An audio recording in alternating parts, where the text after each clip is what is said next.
Nii, võtan tänase päeva kokku, et ikka natuke karm päev,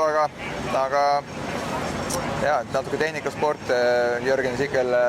midagi viga, et loodame, et homse B-finaalis on kõik korras, kuigi Jörgen ja Harri mõlemad tegid superstardid, siis need kaardid oligi nende peale mängitud, et nemad finaali viiks ja kui niisugune apsakas juhtus, siis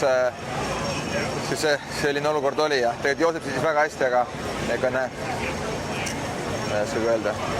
Isa ja näpuga näidata, kõik on paanikas ja tahavad head ja stress on peal ja võib-olla korra selgelt ei mõeldud ja siis toodi see varusikkel sinna pitline'i ja siis saadi see disklaaf Joosepi puhul, aga samas Joosep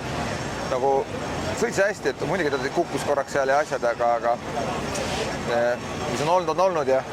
homme hakkab uus päev, et B-finaalis tiimi Eesti peab andma nüüd maksimumi ja tõenäoliselt on suur, aga Maduro Rossi on karm ala, et eks näis.